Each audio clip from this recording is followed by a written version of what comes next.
Veo a 13 participantes conectados. Lunes 15 de junio de 2020, desde Barquisimeto, Venezuela, pero para todas las personas que se conectan en cualquier parte del mundo, comenzamos así la semana por los 10 años de Medianálisis. Les voy a pedir que en redes sociales vamos a utilizar la etiqueta numeral 10 años, así con la ñ como la conocemos en español, ACM. En primer lugar, gracias por haberme designado la responsabilidad de conducir este primer evento para celebrar 10 años haciendo periodismo para la democracia. El evento de hoy se llama La crisis del coronavirus y la reivindicación del periodismo científico. Nuestro invitado, lo voy a tratar de tú porque ahí me dio permiso, se llama Jairo Lugo Ocando. Comenzaré por lo más importante, es zuliano, periodista, actualmente director de Educación Ejecutiva y de Posgrado y profesor en residencia de la Universidad de Northwestern, Campus Qatar, en el Golfo. Ha trabajado en 5 universidades del Reino Unido, fue editor en jefe de noticias del diario La Verdad en el Zulia y también fundador del diario del Lago, primer medio digital de la región, Jairo, y si no me equivoco del país. Gracias por estar con nosotros. A ti te tengo que decir buenas tardes, porque en ese lado del mundo son cerca de las 4 de la tarde. Correctamente, son las 4:02. Jairo, muchas gracias. Quiero pedir en principio que nos ofrezcas tu presentación, porque yo creo que hay que comenzar por explicarle a la gente por qué esto se llama la reivindicación del periodismo científico. ¿Qué significa o qué supone el coronavirus? Que el mundo ha vivido pandemias, epidemias en otros momentos, pero esta en el 2020, con las características del siglo, con el ejercicio del periodismo, ¿qué señales especiales tiene y por qué había que reivindicarlo? ¿Cómo estaba el periodismo científico? ¿Qué reclama el periodismo científico que ha visto cumplido con esta crisis del coronavirus? Te escuchamos. Muchas gracias, Lirio, y bueno, gracias a todos por permitirme compartir algunas ideas. Comienzo por explicar un poco de dónde viene esta presentación que va a ser hoy. Yo últimamente, o sea, entre las investigaciones que estamos haciendo recientemente, estamos mirando mucho el rol del periodismo científico en la sociedad en general. Aquí en el Medio Oriente nos dieron una beca sustancial para investigar precisamente cómo el periodismo científico puede ayudar a modernizar las sociedades en el Medio Oriente. Y estamos escribiendo una cantidad de libros y de artículos arbitrados sobre el tema. El periodismo científico ha jugado durante los últimos 100 años un papel central en el desarrollo del periodismo como institución política. Y por consiguiente, ha servido de base para el desarrollo de algunos de los elementos conceptuales y paradigmáticos del ejercicio del periodismo. Por ejemplo, la noción del balance, de la noción de la objetividad, la noción de la noticia basada en los hechos, fáctica.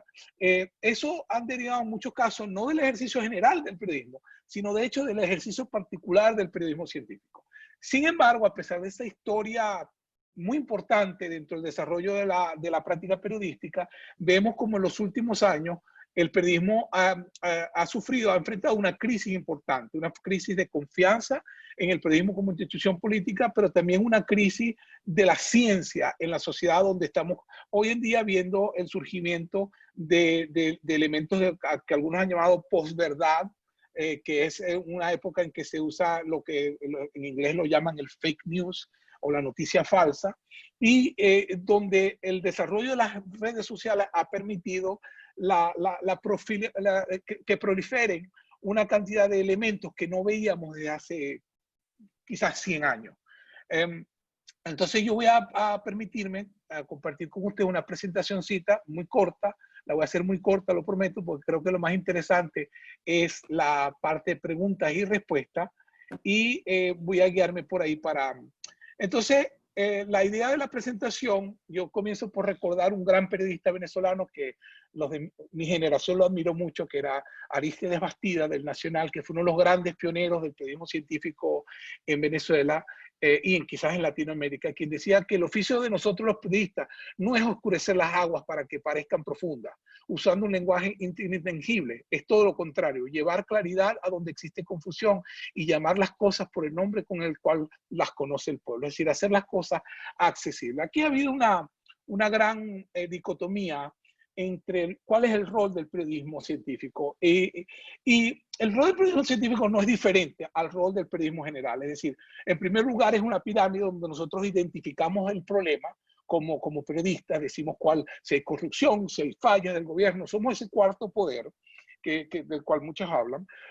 Pero además de eso, identificamos responsabilidades, no como que quién tiene la culpa, sino quién puede hacer algo. Es decir, y tercero, presentamos una plataforma para que la sociedad tenga discusiones alrededor de esos problemas y de esas potenciales soluciones. A mí, por ejemplo, yo recuerdo cuando mi época de reportero en Maracaibo, años tras años nosotros reportábamos las inundaciones en Santa Bárbara. Y año tras año era la misma historia sin que nada cambiara. Y nunca, por ejemplo, veíamos, y eso es una autocrítica que yo me hago como fui periodista, nunca se me planteó decir, mira, aquí hay que hacer que las autoridades responsables, no en Caracas, pero allí mismo el concejal, la junta parroquial, etcétera, que en ese tiempo era, ¿cuál es la responsabilidad de ellos? En términos del periodismo científico, existen 4 funciones. La primera es la divulgación del conocimiento científico. Segundo, la transmisión de ese conocimiento científico, que no es lo mismo divulgar que transmitir, y yo voy a explicar eso ahorita en un momento.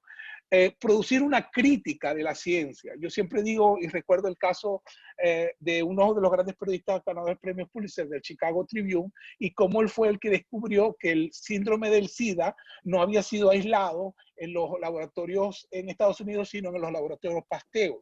Y él era un periodista que no había estudiado biología, había estudiado periodismo. Y una de las grandes historias científicas han sido producidas por periodistas que han producido no solamente la información de la ciencia, sino una capacidad crítica, es decir, ¿para qué es este proyecto? ¿Para cómo se relaciona?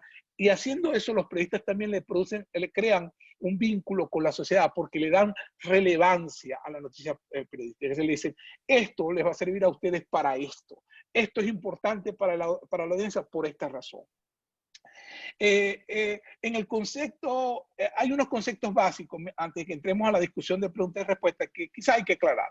Primero, hay un contexto de comprensión pública de la ciencia. Una de las razones por la que mucha gente no lee información científica o no le presta atención es porque no lo entiende, porque no hay un nivel de entendimiento. Nosotros sabemos, por una cantidad de investigaciones que definen lo que llaman el modelo que asume deficiencia en el conocimiento científico, sabemos que a mayor nivel de educación científica en una sociedad, mayor es el vínculo que esa sociedad tiene con las noticias científicas. De hecho, nosotros vemos países como Noruega o Suecia, donde hay una vinculación con la noticia científica que es mucho más alta que, por ejemplo, Estados Unidos o Venezuela o Brasil o Italia, porque el nivel de educación de ciencias en la escuela primaria y secundaria es mucho mayor que la que se tiene en otras sociedades. El contexto que manejamos es un contexto donde tenemos políticos abiertamente mintiendo y manipulando información. Lo tenemos en Estados Unidos, donde por ejemplo, la derecha cristiana por muchos años ha desmentido la noción de la evolución o ha manipulado la idea incluso también de la derecha y de la izquierda. También tenemos la izquierda, por ejemplo, demonizando la idea de los alimentos transgénicos, que no todos los alimentos transgénicos son malos. Entonces, ese desconocimiento se ha unido hoy en día, además, al hecho de que tenemos un clima populista. En Venezuela, ciertamente, nadie sabe en Venezuela cuál es la situación del coronavirus. Nadie lo sabe, porque tenemos ocultamiento de cifras, porque tenemos autoridades que realmente no necesariamente dicen la verdad, tenemos políticos que mienten abiertamente, y yo lo digo con claridad, ¿no? Pero además tenemos un proceso histórico en los últimos quizás 15 años, yo diría particularmente, puedo hablar de eso en las preguntas y las respuestas, particularmente desde la guerra de Irak del 2003, pero en el caso de Venezuela particularmente desde hace unos 20 años, donde ha habido un ataque sistemático contra el periodismo venezolano y en general como institución política. Es decir, ha habido un socavamiento o eso ha producido un socavamiento de la confianza del ciudadano común en el periodista, que lo ve partisano, lo ve de un lado o del otro, no lo ve como ese elemento que balancea las diferentes. Y eso ha afectado mucho incluso el periodismo científico. Es decir, que ese declive, la confianza del periodista. Pero el periodismo no es la única institución política que tiene ese problema, lo tiene también la ciencia como tal. La ciencia enfrenta hoy un problema muy fuerte en el sentido de que por muchos años ha habido ataques de grupos religiosos, de grupos políticos contra la ciencia, por ejemplo, las industrias y corporaciones que no están interesadas en mejorar las políticas ambientales o de eliminar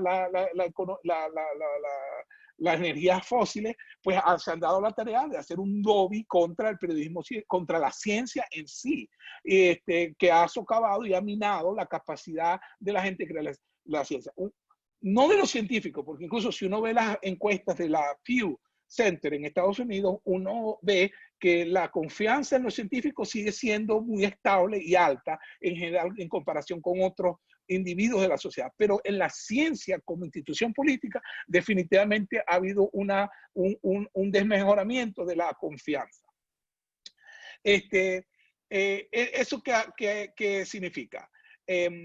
Tiene varias implicaciones para la relación entre el periodismo y la ciencia. Nosotros vimos hace poco, por ejemplo, que tanto médicos como periodistas han sido detenidos o censurados en el caso de Venezuela por la forma que se ha reportado la crisis del coronavirus. Y eso, si ustedes ven, responde a todo este marco que de paso no es solamente Venezuela, sino como lo dije, a nivel mundial, del socavamiento tanto de las instituciones de la ciencia y de las instituciones, de la institución de la ciencia como institución política y del periodismo como institución política. Yo repito, este concepto de que el periodismo es una institución política es un concepto muy importante del profesor Michael Scholson de la Universidad de Columbia, donde no podemos ver al periodismo simplemente como una práctica profesional de individuos, sino como una práctica colectiva de interpretación de la realidad. Es decir, de cómo nosotros como profesionales nos juntamos y le damos sentido y realidad a las distintas cosas. Una de las cosas que nos enfrentamos en Venezuela es que nuestro colectivo ha sido profundamente dividido por el contexto político en Venezuela, en donde se ha dividido por la mitad y donde un grupo que apoya a determinado proceso político que está teniendo lugar, pues llama al otro propagandista, este otro llama a aquel propagandista y además no está ese campo común de lo que nosotros definíamos hace 20 años que era la verdad, independientemente de las preferencias. En la Cuarta República tú podías ser adeco, copellano, pero había como un acuerdo común que hoy en día eso no lo hay. Pero además, el ataque no solamente es con el periodista, sino también con la ciencia. Y de ahí es que yo digo que la reivindicación del periodismo científico es muy importante, porque no solamente apuntala al periodismo como tal, como institución política, sino que también va a ayudar a apuntalar a la ciencia como institución política. Es decir, ¿y eso qué tiene consecuencia? Bueno, tiene como consecuencia que el político no puede estar diseñando e implementando política sin la evidencia que le diga que esa es la mejor política para hacer. ¿Me explico? Es decir, usted no puede decir que la CLAP es la mejor forma de alimentar a un pueblo cuando la evidencia señala que esos subsidios solamente son sostenibles temporales. ¿Me explico? Usted no puede decir que la matica de aminofén, no me acuerdo cómo se llama, que eso cura. Jairo, 2 minuticos.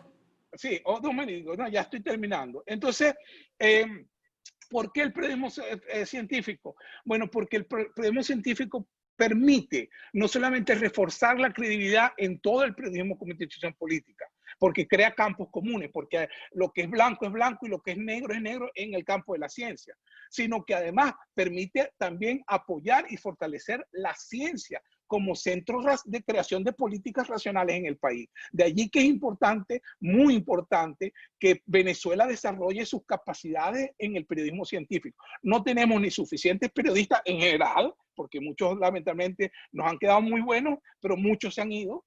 no tenemos menos periodismo científico y no tenemos capacidades de educar y de entrenar las generaciones futuras de periodistas científicos. Cuando eso es fundamental, si queremos salir de esta crisis, vamos a tener que salir, en parte de la forma que vamos a tener es imprimirle racionalidad a la sociedad, a nuestras discusiones políticas, al intercambio entre los individuos y al intercambio colectivo. Y eso tiene que ver muchísimo y central la creación de una discusión pública del periodismo científico. Sabemos por estudios que hay, estudio tras estudio, que el periodista sigue siendo el elemento vinculante fundamental entre el científico y el público. Por más que tengamos redes sociales, por más que tengamos WhatsApp, la gente sigue whatsappeando y cuando whatsappea, no, que tómate esto para que te cure. No.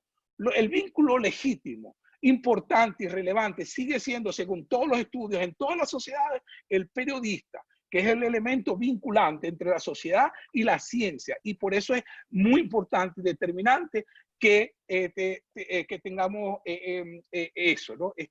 Voy a culminar con este pensamiento de Carl Sagan, que es uno de mis grandes héroes de la infancia. Algunos de ustedes se acordarán de la serie Cosmos, que solíamos ver cuando muchachos, pero esta es una profecía de lo que está pasando hoy, que él escribió en los años 80. No la voy a leer, yo la presentación la voy a dejar con ustedes para que la comparte, el que la quiera ver después.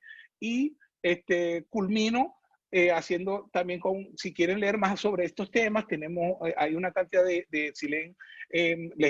una cantidad de artículos que voy a recomendar sobre el tema, que hemos venido trabajando y han trabajado otros colegas sobre el tema. Pero es muy importante que recordemos que el periodismo, que no es que el periodismo, no es que la crisis del coronavirus reivindique el periodismo científico, es que el periodismo científico nos puede reivindicar a todos como sociedad. Gracias. Jairo, muchísimas gracias. Quiero, antes de continuar, recordar que estamos sosteniendo esta conversación virtual gracias a la alianza entre Medianálisis y la Asociación de Egresados de la Universidad Católica Andrés Bello, de la que orgullosamente egresé. Y antes de que comencemos a atender las preguntas o comentarios de los participantes, yo quisiera pedirte que traslademos a la práctica algunos aspectos de los que has hablado en tu presentación.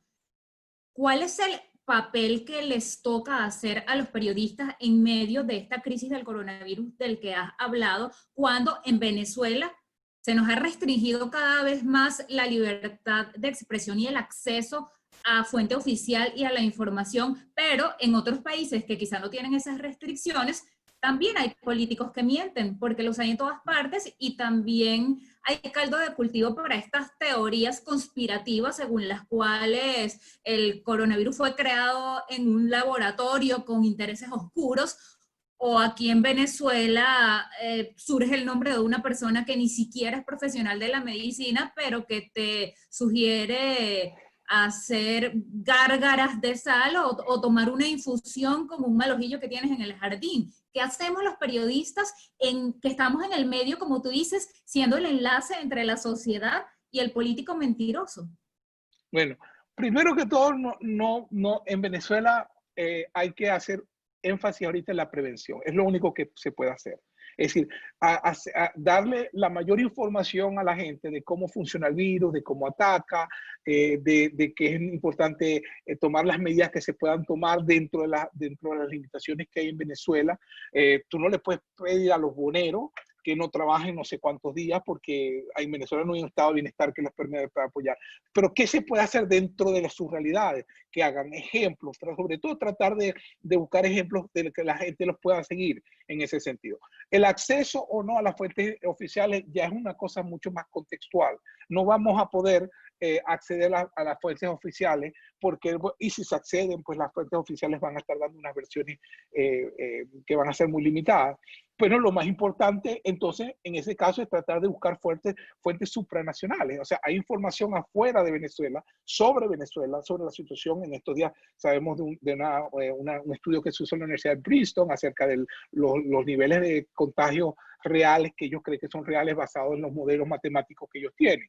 Pero tratar, sin embargo, de hacer el mayor énfasis de despolitizar la crisis del coronavirus. Es decir, cuando hablo de despolitizar, me refiero a despolarizar. Es decir, de que no sea un arma política de un lado para decir, mira lo bien que estamos haciendo y mentir con eso, o del otro para decir, mira lo mal que está. Aquí se trata de la salud de los venezolanos y se trata de lograr los acuerdos necesarios que sean dentro de la base, dentro de los médicos. Por ejemplo, es muy importante que los periodistas resalten la labor que están haciendo los médicos, que están haciendo las enfermeras, el personal de salud, porque esa gente está trabajando 24 horas. O sea, las noticias que yo tengo de Maracaibo son terribles.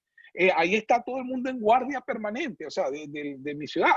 Entonces, es muy importante que tratar de mantener la moral de esta gente, enseñando la labor que están haciendo, tratando de acompañar campañas de prevención, recordándole a la gente los problemas que hay de coronavirus, pero además, que en Venezuela no solamente el problema del coronavirus, es acordarse que en Venezuela hay brotes de sarampión, hay brotes de viruela, hay un revolucionamiento de malaria en muchas zonas, o sea, hay una crisis de malaria ahorita en el Amazonas. Entonces, a esas cosas hay que reportarlas. Por más que el régimen político que está en Venezuela se resista a reconocer esas cosas porque lo ha tomado como un elemento político, que además es una estupidez, ¿me explico? Por ejemplo, una estupidez porque tú no creas una epidemia, la epidemia te enfrenta. Ahora, que tú quieras dar alguna excusa, ¿no?, de cómo lo estás enfrentando, pero es importantísimo para los periodistas que no se limiten a la denuncia, es decir, que no se limiten a que hay una crisis, que hay tantos muertos, porque hay una tentación, por supuesto. Todos nosotros queremos recriminarle a un Estado, a un gobierno que ha descuidado la salud por los últimos 15 años. Eso no estamos, que precede cualquier sanción, ¿no? Pero es importante ahorita que nos enfoquemos en la pirámide que enseñé, en la segunda punta, es decir, en quién puede hacer algo y ofrecer los espacios para posibles respuestas. ¿Qué podemos hacer nosotros para reducir los niveles de contagio del coronavirus en un momento tan crítico como eso? Porque no nos queda otra, no hay otra en Venezuela que se pueda hacer. O sea, no, ¿dónde están los centros de acopio, de distribución? De hacer un periodismo que sea bien informativo, bien serio, bien calmado, ¿ok? Donde las dos partes puedan leer la noticia y digan, ah, ok, esto es verdad. Jairo, antes de continuar, quiero recordar que este coloquio llega o lo hacemos posible gracias a la Alianza de Intermedianálisis y la Dirección de Egresados de la UCAP. Y quienes deseen pueden seguirlo en tiempo real a través de Twitter. Les doy las direcciones, @medianálisis como se escucha y @egresados_UCAP. Alexei Guerra pide que te pregunte cuál es el peor enemigo para la credibilidad del periodismo científico. Yo creo que es el no reportar, el no vincularse con lo científico. Es decir, el periodismo científico que intente hacer periodismo científico sin la ciencia va a fracasar. Y el peor enemigo del periodista es asumir, por ejemplo, que todos los valores del periodismo se aplican en todos lados. El asumir, por ejemplo, que la noticia sobre el calentamiento global tiene dos lados y que por lo tanto tú tienes que entrevistar a los que niegan que hay calentamiento global y a los que afirman que hay calentamiento global. El 99% de los papeles científicos dicen que hay calentamiento global y que es provocado por el ser humano. Punto, no hay discusión. ¿Me explico? Ahora, tratar de abrir espacios para otros por generar debate político o porque a ciertos factores corporativos les interesa, es errado. Es como si yo hubiese cubierto como periodista la esclavitud en el siglo XIX y dijera, no, le tengo que dar voz al esclavista y al esclavo porque los dos merecen igual espacio. No, porque es inmoral darle espacio al esclavista. En lo mismo tienen con el sentido de los científicos. Los científicos son los expertos que estudian en ese tema. Si yo me pongo a debatir que si fue la creación o si es evolución, ya pierdo como periodista, porque ahí no hay dos lados. Hay uno que está fundamentado en la racionalidad científica, en los hechos y en los hechos fácticos, y otro que está en la metafísica, en la especulación, en la fe. Yo respeto a toda la fe. Vivo en un país musulmán y mis grandes amigos míos aquí son musulmanes, pero diferimos en cómo entendemos la realidad. ¿Me explico? Recuerdo la etiqueta, numeral 10 años ACM, y entonces te quiero preguntar por la otra cara de la moneda. el receptor, el infociudadano, las personas que son, a fin de cuentas, el objetivo de nuestro trabajo como periodistas, porque somos servidores públicos. Ellos que están desarmados, digámoslo así, porque el periodista pues maneja las herramientas. ¿Qué hace la gente? Bueno, lo primero es, diría yo, que hay que hacer un esfuerzo grandísimo en la educación, a todos los niveles. Venezuela históricamente fue uno de los países que en la América Latina logró mayores niveles de educación, este, de lectoescritura. Creo que hay que recobrar eso, o sea, hoy la deserción escolar por las razones económicas que todos sabemos es enorme, pero hay que hacer una labor de pedagogía. O sea, el periodista científico en Venezuela hoy en día tiene que ser un pedagogo y tiene que pensar, no solamente es que está informando para dar el tubazo, para dar la noticia, la primicia, sino que tiene que informar también para educar a sus lectores, para elevar sus niveles, para elevar el nivel de discusión, para insertar en todas las discusiones. Cuando estén hablando del agua y de la falta de agua, hablemos también de los niveles de contaminación de agua. Todavía, gracias a Dios, quedan especialistas en la Universidad Central, en los tecnológicos, que pueden hablar de esas cosas. Vamos a traerlos como fuentes más, no solamente en el pequeño ámbito del periodismo científico, en todos los ámbitos del periodismo científico, en todos los ámbitos del periodismo. Cuando hablemos de lo que está pasando, la tragedia que está pasando en Canaima, con la destrucción de los bosques, con las minerías ilegales que están pasando, vamos a traer también expertos. Hoy en día, gracias a Dios por estas tecnologías que tenemos del internet, del Zoom, de otros, tenemos la posibilidad de entrevistar otras voces. Leo una pregunta de Luis Ernesto Blanco. Él es el director de la Dirección de Egresados de la UCAP. Luis Ernesto, se fue la pregunta, pero bueno, mientras la recuperamos, logré anotar la de Mariela Torrealba. No llegó a terminarla, pero ella escribía que la atención de los medios de comunicación al COVID-19 ha disminuido, y eso según estudios que lleva Medianálisis y que lleva también el Observatorio Venezolano de Fake News, que es un proyecto de Medianálisis. Intuyo que Mariela quiere preguntarte por qué habrá sido esto, sin invadir, por supuesto, el terreno de los especialistas en salud, pero ¿por qué será que ocupa menos espacio en medios la cobertura del coronavirus? Porque los periodistas en general, en todo el mundo, no solamente en Venezuela, tenemos un gran defecto por la dinámica en la sala de noticias. Somos terribles en hacerle seguimiento a las historias. Eso en general. En general, tú das la primicia, el tubazo, la damos, perfecto, llegamos a la emisora, llegamos a la sala de redacción y todo el mundo, oh, qué buena azúcar, y a los 2 días nadie se acuerda de eso, o a los 3 días, o al mes. En este caso, el problema no es un problema de Venezuela. En general, la atención al COVID-19 ha disminuido, parte porque se ha hecho cotidianidad, y la gente piensa, entonces la atención al COVID ha disminuido, pero no en los niveles de contagio. Ayer Chile tuvo 6.000 nuevos casos. Bajó de 9.000, pero son 6.000 casos que tiene. En Venezuela, quién sabe, ¿no? Y en Colombia sí. Entonces, eso es uno de los problemas. Tenemos un problema de continuidad. Entonces, ¿te acuerdas de esa pirámide de la cual hablábamos? Parte de la solución, parte de ofrecer, es que tenemos que darles continuidad en la agenda. Es decir, tenemos que tener jefes de redacción, productores que le digan a los periodistas, ajá, ¿qué pasó con la historia de la semana pasada? ¿Dónde está? Quiero que vuelvas a visitar a esa gente, a ver dónde está, a ese médico, a ver cuál es la situación. Denunciamos que el hospital Luis Racetti no tenía medicamentos. Fuiste otra vez una semana después a ver si se había resuelto el problema. ¿Qué pasó? ¿Me explico? Entonces, y decir, y también entender que eso no es lo que llamaba uno en mis tiempos, no sé si todavía, no es caliche. No, es continuación de la historia. Y hay que hacerle continuidad. En eso somos malos todos los periodistas a nivel mundial. Y eso es una cosa que hay que corregir.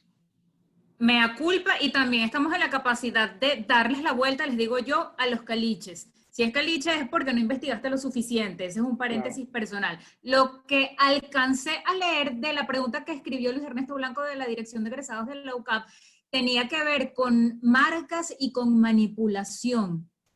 Sí. Vamos a pensar que él quiere preguntarte acerca de cómo es posible convertir la información real en favorecedora de ciertos intereses, ¿no?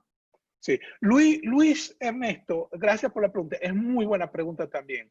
El problema, por supuesto, tú lo que te refieres es a la manipulación por parte, por ejemplo, de las corporaciones farmacéuticas del periodismo científico. Hay un libro excelente que lamentablemente no ha salido todavía en español, del profesor Dan Halin, de la Universidad de California, y el profesor Briggs, también de la Universidad de California, sobre el rol de las farmacéuticas en manipular la información científica médica en los Estados Unidos.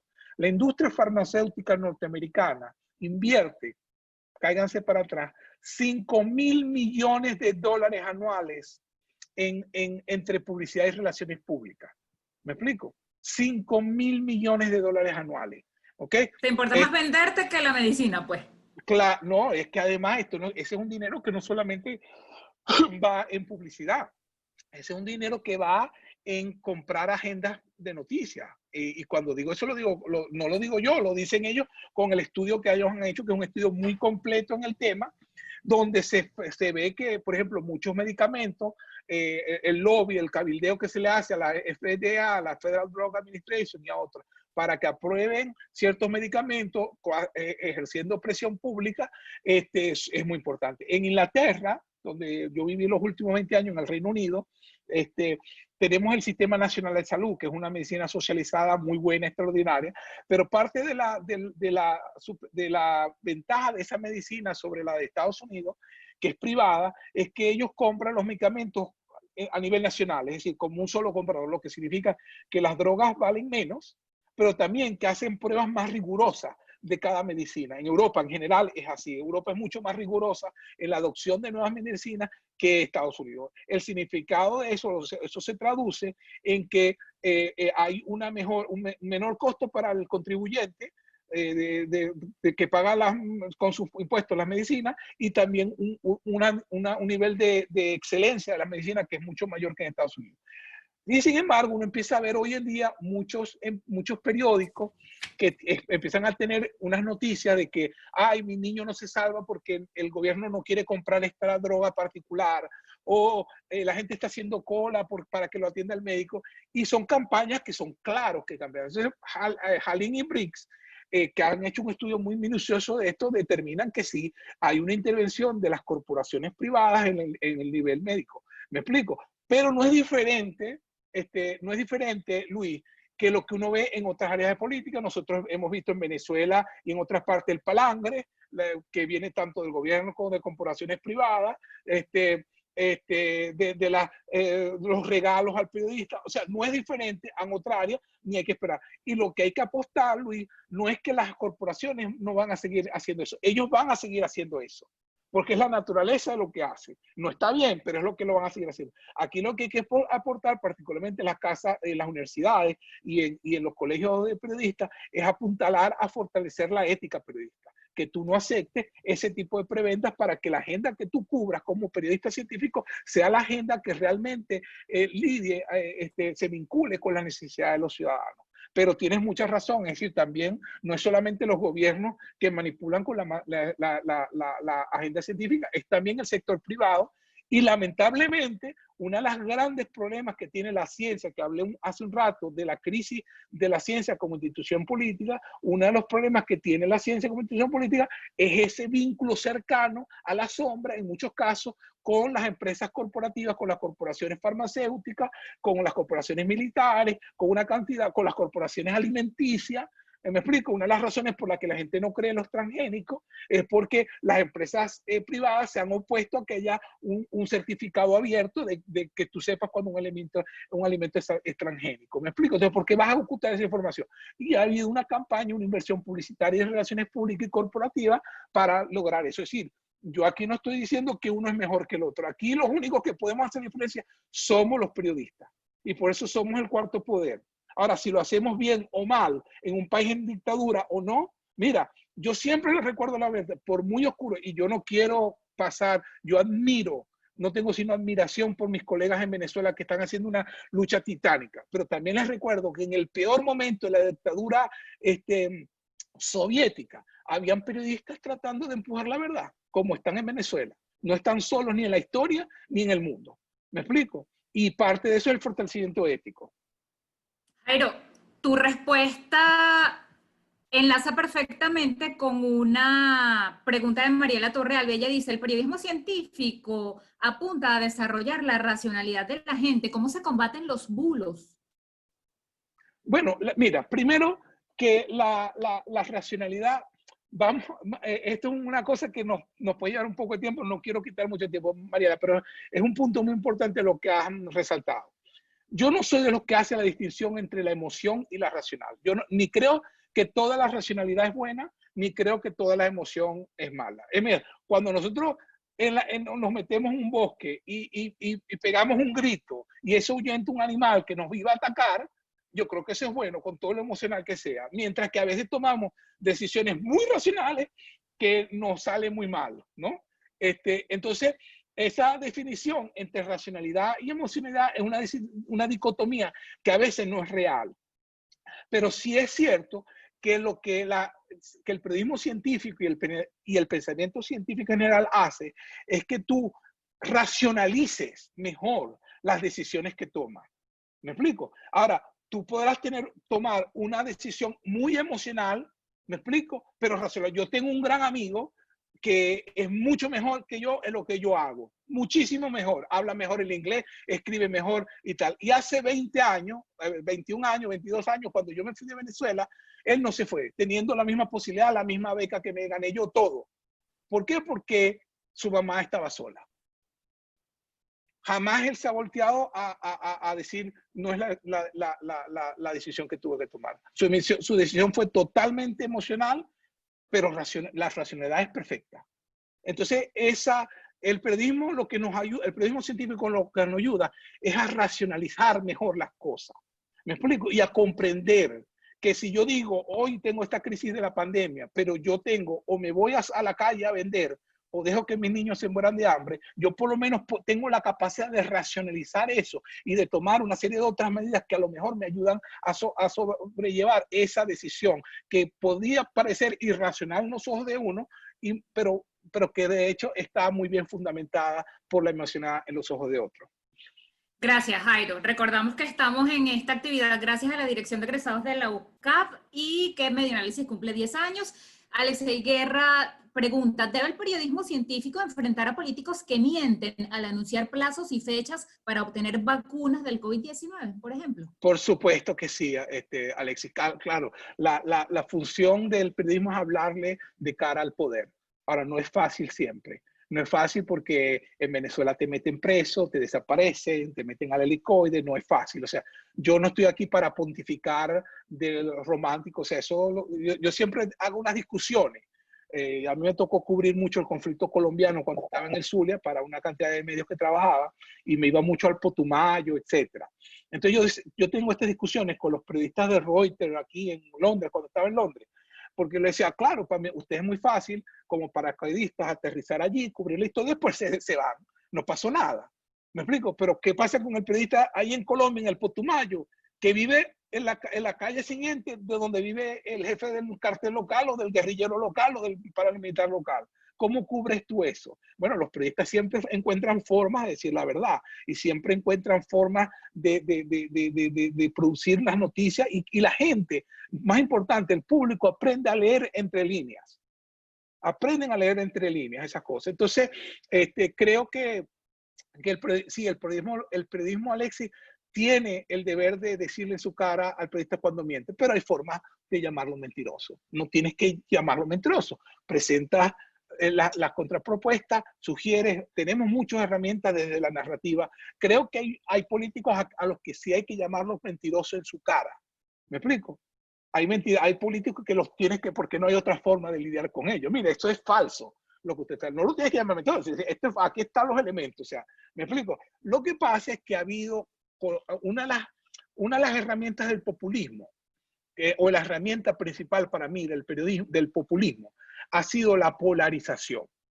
Porque cuando tú polarizas, creas silos, ¿no? Y en esos silos la gente solamente cree en su silo. Entonces, el chavista va a ver todo el tiempo la hojilla, ¿no? Y eso es lo que él cree y no va a creer más nada. ¿Me explico? Incluso ni siquiera ve a Porrea, porque como a veces tiran dos critiquitas, no ven a Porrea. Y de la misma forma el otro. Esa politización beneficia a los que están actualmente en el poder. ¿Me explico? Porque corta la capacidad. Una de las ventajas del periodismo científico, Alexis, es que puedes romper esas barreras. Porque si estás leyendo de cómo funciona, de cómo te puede dar neumonía, a ti no te importa quién esté publicando eso. Ahí creas puentes de racionalidad, y de ahí vas reconstruyendo la conectividad en la sociedad. ¿Me explico? Vas galvanizando la sociedad junta otra vez, que es lo que tenemos que hacer. ¿Me explico? Seguro. Sigo transmitiéndote los comentarios y preguntas en el mismo orden en el que van llegando. Andrés Cañizales, nuestro director en Medianálisis, dice: ¿de qué manera la pandemia y post-pandemia impactará a la industria periodística?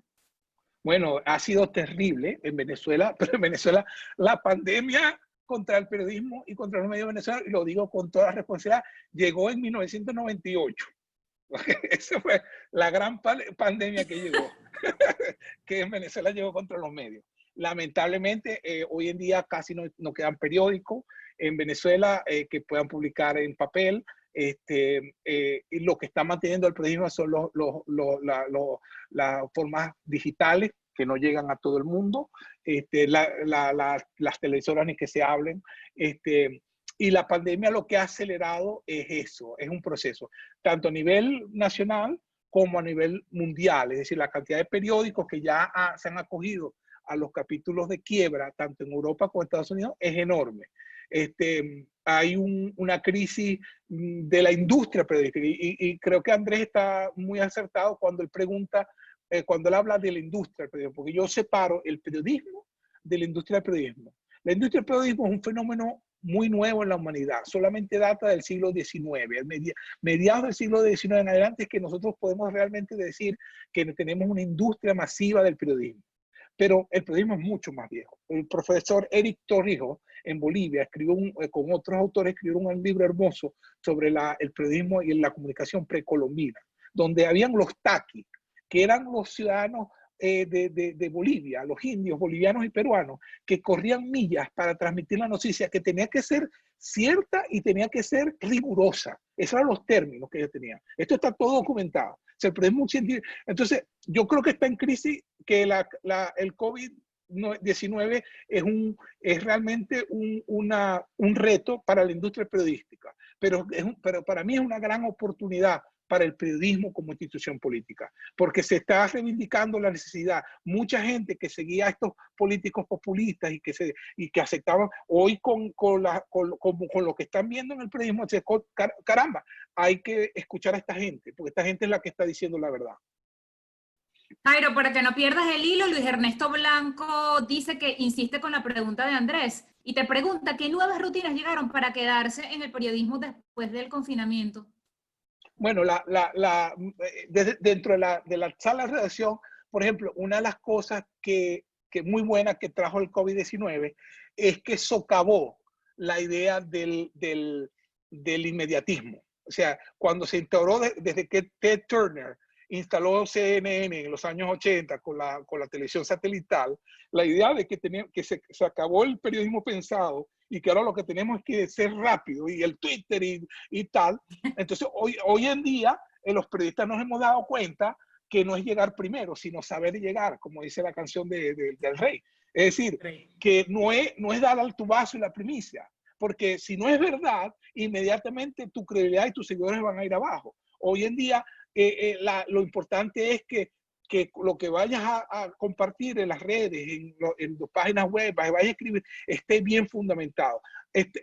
Venimos de estar, cuando yo comencé como periodista, está mi amiga, hermana y profesora Raiza Ribarri, conectada, por cierto, que la veo allí. Ella a veces no le gusta que yo diga que es mi profesora, pero estaba ella muy jovencita y yo muy jovencito. En esa época, para lograrle algo, yo tenía que comprar la versión de papel de New York Times o algo que alguien me trajera a Estados Unidos para leerla en Maracaibo. ¿Me explico? Hoy teníamos una sobreabundancia de información y la gente hoy más que nunca necesita periodistas que los ayuden a navegar en ese bosque inmenso de información que ellos tienen acceso hoy en día. Y ahí viene que una de las cosas que el COVID nos ha enseñado o nos ha demostrado o ha consolidado es que olvídense del inmediatismo, que no es dar el tubazo, que la gente va a regresar y te va a leer y te va a seguir si sabe que tú eres una fuente confiable de información, que todo lo que tú digas está bien sustanciado en hechos y en ciencia. Jairo, Raiza te devuelve el saludo y Andrea Valladares pregunta cómo debemos enfrentar los periodistas el hecho de que cualquier ciudadano puede informar, y ella lo entre comillas, por medio de las redes y generar debates sobre esa información. Me encanta la pregunta de Andrea. Ahí te la dejo. Andrea, mira, ha habido muchas discusiones y muchos estudios sobre lo que llamaban el periodismo ciudadano, ¿no? Y por supuesto, eso generó un gran debate. Uno de los grandes experimentos del periodismo ciudadano fue el que se dio Oh My News, que era una página web, un blog que se hacía en Corea del Sur. Y Corea del Sur venía de ser una dictadura muy autoritaria a empezarse a abrir, y Oh My News creó un espacio muy importante para el periodismo en general, no solamente para el periodismo ciudadano, sino para el periodismo en general. Y la gente comenzó a escribir en esos periodismos, ciudadanos, se escribieron muchos libros, muchos artículos. Hoy en día, ¿dónde está Oh My News? Bueno, ya casi no existe, porque cuando se democratizó, cuando se crearon las instituciones fuertes democráticas en Corea del Sur, el Oh My News decreció, porque ya la gente no tenía necesidad de eso, se iba a los medios tradicionales que se habían consolidado para ese momento. El periodismo no funciona, lo que estoy diciendo con esto es que el periodismo no funciona en el vacío, funciona en un contexto. Si hay una democracia fuerte, el periodismo es más efectivo, porque las autoridades electas reaccionan a eso. Yo déjame hacer un paréntesis muy corto para linkear esto con la pregunta de Andrea. Yo recuerdo que un buen amigo mío, chavista, me decía hace un par de años, no, es que con esto cambió todo, con este proceso cambió todo. Este es un amigo mío de Maracaibo, chavista y tal. No sé si seguirá siendo chavista hoy en día porque, bueno, él es medio terco, pero bueno. Amigo sigue siendo. Amigo sigue siendo. Y él me decía, no, porque esto ya cambió, ya todo es diferente, esto sí es democracia popular, participativa de base. Le digo yo, ok, fulano, dime una cosa, ¿cómo se llama tu diputado? No sé. ¿Y cómo se llama tu presidente de junta parroquial? ¿Cómo es lo que llaman ahora? Comunal. Consejo comunal. De tu consejo comunal. No sé. ¿Cómo se llama No sabían. O sea, ese vínculo que en la Cuarta República lo peleamos tanto, de crear un vínculo entre el elegido y el elector y el elegido, que peleamos por tener elecciones directas de alcaldes, concejales y uninominales de diputados, porque eso fue una gran pelea que dimos, que lamentablemente se vino abajo con Caldera, no con Chávez, empezó a venir con Caldera abajo, se rompió. Entonces, la idea es que no solamente podemos informar, sino que también tenemos que educar como periodistas, que tenemos que fungir también como cuidadores de que la información que se transmite sea buena. El ciudadano común es importante que tenga una voz y una plataforma, pero nunca va a sustituir al periodista profesional. Un periodista que ha estudiado, que se ha preparado para manejar esa información, para verificar, que sabe las estrategias, que sabe los... Yo admiro a los proyectos de comunicación cultural. Mi colega Anh Nguyen de Vietnam, que ha escrito mucho sobre este tema, no los llama periodistas ciudadanos, los llama publicantes participativos, no sé cómo traducir eso al español, ¿no? Gente que publica participativamente o participación popular. Lo que pasa es que en Venezuela en 1999 o 10, después que sale Carmen Ramia de la Oficina Central de Información de Chávez, porque se pelean y tal, entra mi profesora Xiomira Villamil, que como persona la quise mucho, en paz descanse, y Xiomira convence a Chávez de una estrategia que se llamaba densificar los medios, es decir, crear tantos medios que los medios tradicionales no tuvieran la importancia ni la relevancia para los ciudadanos. Y eso fue lo que particularmente se aceleró después del 2002, donde se empezaron a otorgar una cantidad de licencias a las radios populares, a las televisoras populares, a tratar de financiar medios, y eso duró por y eso se abrigó o se cobijó bajo la idea del periodismo ciudadano o periodismo popular. Me explico, que es importante que tenga su voz, pero repito, no va a sustituir nunca al periodista profesional que va a ir a Miraflores, que tiene un sueldo, que le están pagando para que le haga seguimiento a las noticias durante meses y que sabe y que hace las preguntas difíciles y que además hay un contrato, un contrato escrito por la ley y formal, que es de aceptación, donde la sociedad nos ha dado a los periodistas una posición privilegiada en la sociedad a cambio de que nosotros seamos capaces de reportar la corrupción y las cosas que están mal en la sociedad. Ese contrato social que hay entre periodistas y la sociedad no lo puede tener el ciudadano común, por mucho que lo quiera tener. Primero por una cantidad de razones logísticas, pero también porque esa figura. Entonces, yo soy de los que dice que el periodismo ciudadano, y ojalá que haya muchísimos ciudadanos que compartan información, que reporten sobre ciencia, pero es el periodista serio, el periodista profesional, el que le va a dar seriedad a la noticia. ¿Me explico? Jairo, algo muy difícil, pero confío en que puedes. Vamos a tratar de condensar las respuestas porque nos acercamos a la hora de evento, tenemos que ir cerrando y no quiero que queden preguntas por fuera. César Heredia dice, ¿cómo combatir como periodistas el avance de bots y o granjas de desinformación por las redes, dado que una noticia falseada, falsa, sensacionalista o la posverdad venden más que la investigación científica seria? Sí es verdad, César, pero al principio vende más, pero nosotros en periodismo aprendimos, yo trabajé en un periódico hace muchos años que se llamaba La Columna, en Maracaibo, que era de la arquidiócesis de Maracaibo, y después la compró el Banco Latino y tal. Yo trabajé en esa época, y una de las cosas que nosotros sabíamos es que podíamos publicar una primera página con una foto de la Virgen que apareció en un sándwich o en una pared, y ese día iba a vender muchos periódicos, pero eso nos iba a costar en una semana. O sea, en una semana después no íbamos a tener muchos seguidores porque sabíamos que íbamos a perder credibilidad, César.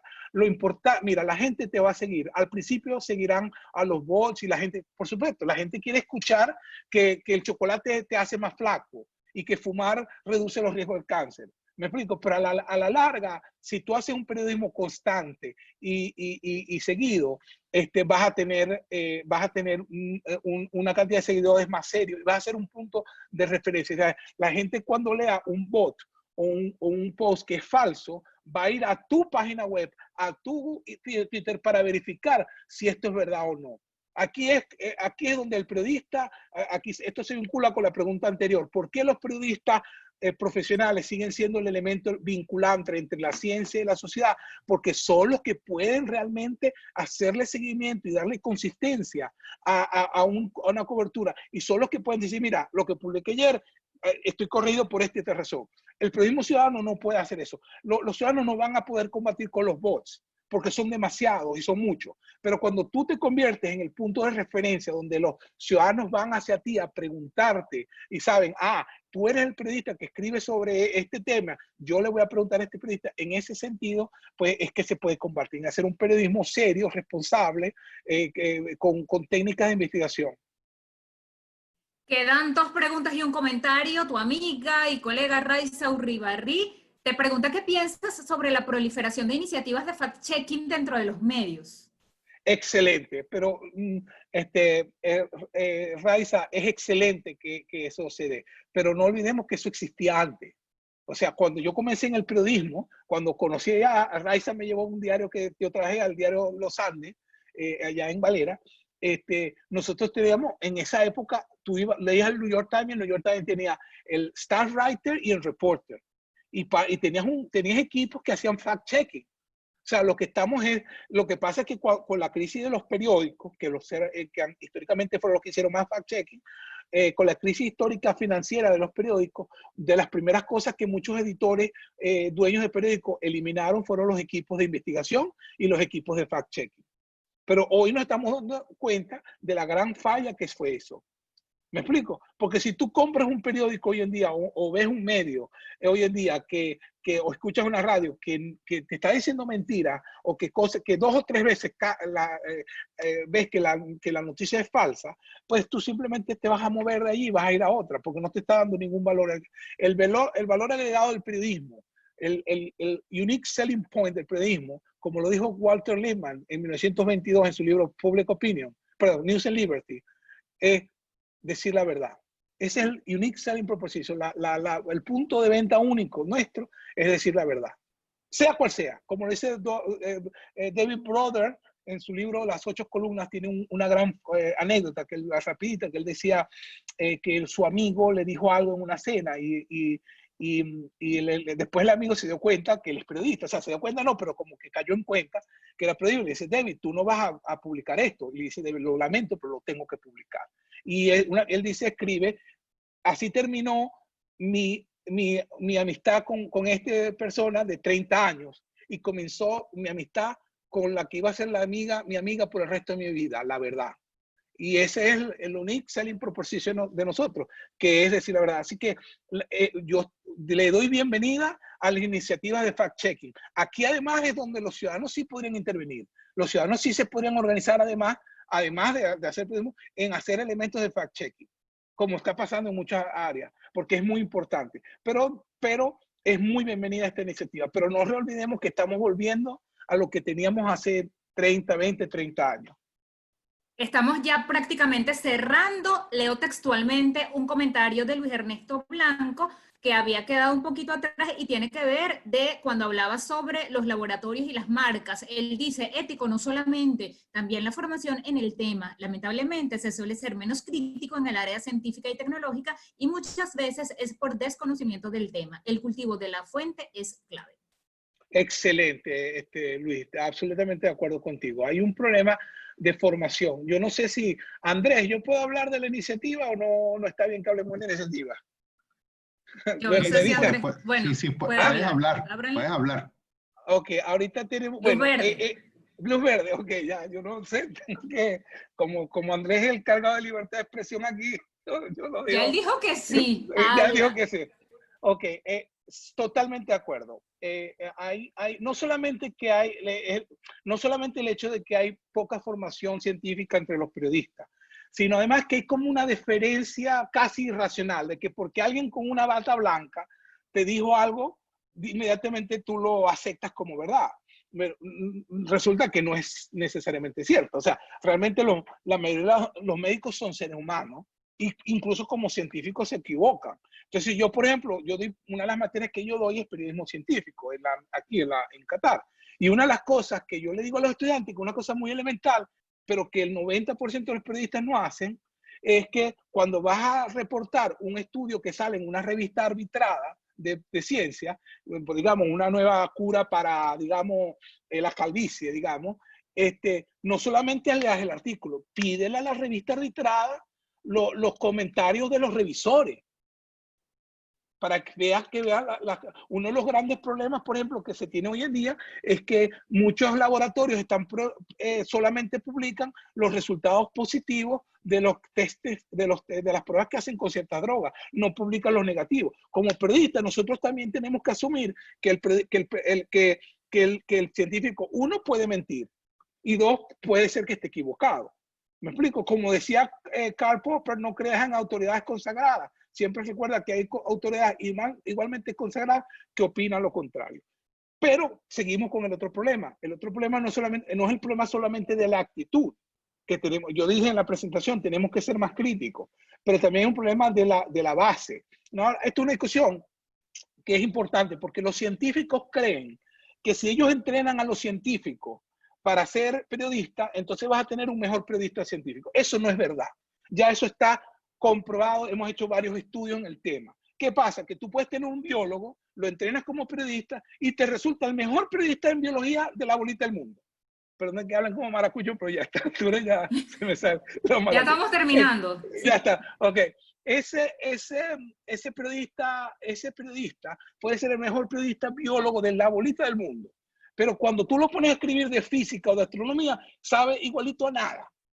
Además, que la economía política de los medios no te puede sustentar, nunca han podido sustentar ese grado de especialización. Lo que necesitamos es periodistas con capacidad de aprendizaje, que estén dispuestos a aprender, que sean curiosos, que todos los días lean National Geographic, Scientific American, que estén pendientes de los jornales. Eso es lo que necesitamos. Y para lo demás están las fuentes. Tú vas a los científicos, te buscas dos biólogos, dices, mira, esto desarrollo, y los pones a hablar y pones a ver, y empiezas a hablar, tradúzcame esto, ¿cómo significa eso? ¿Cómo le puedo poner yo esto a la gente? Esa es la labor de interpretar, que el periodista que puede interpretar la realidad. Y de allí la necesidad de, sin embargo, de crear periodistas científicos, de periodistas científicos. No periodistas científicos que necesariamente sean diestros en el conocimiento de química, matemática, biología, etcétera, ingeniería, sino que tengan la capacidad, las nociones elementales para aprender y para comprender los mensajes que se estén viniendo de esa zona. En ese sentido, hago el anuncio, estamos trabajando en un proyecto con una cantidad de donantes internacionales y de universidades internacionales para montar con la UCAP una maestría en periodismo científico online.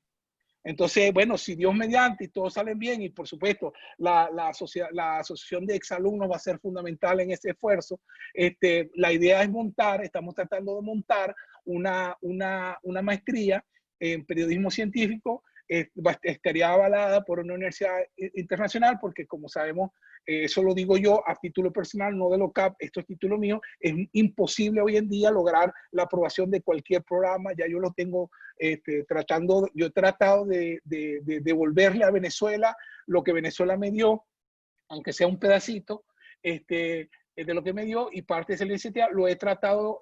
La UCAP es la institución más idónea para esa, porque es la que no va a ofrecer resistencia burocrática, sigue funcionando en un nivel por lo menos aceptable, y además está muy abierta a la idea. Entonces ya tenemos unas conversaciones en eso, pero la idea es ir preparando una maestría en periodismo y comunicación científica, que tendría una cantidad de profesores de todas partes del mundo. Hoy en día con la tecnología se puede en eso, y la idea es tener una serie de becas incluida para los potenciales estudiantes que quieran incorporarse a esa idea. Pero la idea es, pues, nuestro granito de arena para ir reconstruyendo el país, porque creo que esa es una tarea de todos los venezolanos, estemos donde estemos. Jairo, se acabó el tiempo. Me sumo a Luis Ernesto Blanco y a Raiza Uribarri, que dicen que es extraordinaria la noticia. Termino con una pregunta que quise dejar al final. A propósito, no está en el chat porque no la pude enviar por ahí, pero me la envió de manera directa Carla Torres, que es una niña que acaba de pasar los 20 años, y por eso la quise dejar al final. Ella dice: a periodistas que nos estamos iniciando, ¿cómo despertar el interés en el periodismo científico y qué se debe hacer desde las escuelas de comunicación? Te escuchamos y con eso despedimos. Gracias. Bueno, yo creo que en primer lugar, ahorita lo más importante es que se incorpore no solamente como una materia. Yo creo que debe haber una materia de periodismo científico en las asignaturas. No es posible necesariamente, porque yo sé de universidades que están realmente guapeando y tienen personal reducido. O sea que la idea es expandir. Pero hay muchas herramientas. Hay muchas herramientas que están disponibles online, etcétera, donde los profesores pueden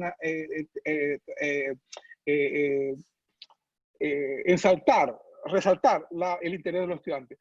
Y hay materias, por ejemplo, si tú das taller de redacción y es una de las materias que está dando, que la vas a dar porque eso sí se está dando, bueno, trata de incorporar elementos de ciencia en los ejercicios que los pone a los muchachos a hacer. Diles que escriban reportajes de ciencia. Diles que, no solamente del COVID-19, o sea, que escriban del murciélago de, no sé, de Perijá, o de que hagan investigaciones de los biólogos que todavía están trabajando, que entrevisten gente con el IBIC, que vayan de las universidades. ¿Me explico? Es decir, que dentro de las materias que existen se pueden incorporar mucho, y además que es muy importante en Venezuela porque es un elemento, la ciencia políticamente, bueno, esto es discutible y esto necesitamos otra hora para discutir la filosofía de la ciencia, pero la ciencia es políticamente neutral, porque la verdad de la ciencia es una verdad relativamente neutral, o sea, aparentemente neutral.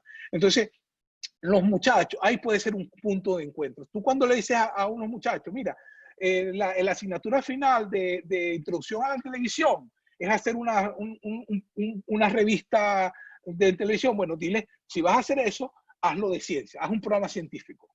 ¿Me explico? Es una de las cosas primeras que puede hacer. Pero sobre todo para esta futura colega o colega que se acaba de graduar o se graduó. Se graduó hace poquito. Ok, mi recomendación es la mayor y más grande responsabilidad de vincularte con la ciencia, con el periodismo científico, va a recaer en ti. Va a recoger de tu interés, de que apuntes a tu trabajo. Hay muchas organizaciones. Voy a escribir aquí una organización, por ejemplo, de la que se me viene a la mente.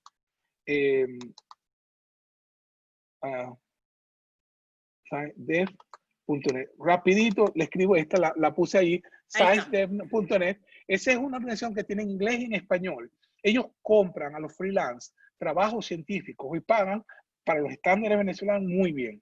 Yo tengo varios estudiantes que escriben para esa red y están muy interesados porque es una red de noticias científicas que se focaliza en el sur global, en lo que llamaban antes el tercer mundo. Es decir, que si ustedes encuentran información buena sobre noticias buenas y las presentan, tienen. Igualmente, hay una cantidad de organizaciones, agencias, etcétera, que están muy interesadas en ciencia. Hay un boom del periodismo científico y hay muchos clientes para eso, pero depende de ti, de esta persona que me está preguntando, esta futura colega o esta colega que me está preguntando, depende fundamentalmente de ti, de tu interés, de tu vinculación con el tema, de que leas, de que apropies ese tema para ti, que nadie enseñó a Arístides Bastida a ser periodista científico, por cierto. No, Arístides Bastida lo aprendió a pulso propio. Y si te lees la vida de él o de María Teresa Parra, que fue la fundadora en el siglo XIX del diario La Columna en Maracaibo, la primera mujer editora de periódicos en Venezuela, cerrada y exiliada por el gomecismo. Ella era fundamentalmente periodista científica. Ella es lo que escribía era la ciencia en esos anales. Esas son las historias que tenemos que reconocer. Entonces es de ti que depende. Bueno, 10:07 de la mañana para nosotros en Venezuela, 5:07 de la tarde para ti en Qatar. Jairo, muchísimas gracias. Primero, por representarnos así a los venezolanos y a los periodistas en el exterior. Gracias por tu tiempo, por haber inaugurado formalmente los eventos a propósito de los 10 años de Medianálisis. Y ya sabemos que en ti contamos con un aliado permanente, en nombre de Dios, con esa pronta maestría en periodismo científico. Gracias. Muchas gracias. Y muchas gracias a todos por escucharnos y por permitir, gracias a ti, Lidio, a Andrés por la invitación, a Raiza y a todos los que organizaron este evento. De verdad que me complace siempre hablar con mis paisanos allá en Venezuela y, bueno, siempre pensando en ustedes. Siempre cuando voy, bueno, llego a Maracaibo, por supuesto, que también una familia allí, pero pues, me encantaría en el futuro cercano, Dios mediante, llegar a Caracas y visitarlos en la Católica. Un abrazo y un saludo a todos. Así será. Gracias, Medianálisis, y gracias, Dirección de Egresados de la Universidad Católica Andrés Bello. Entrego el testigo. Gracias, hasta luego.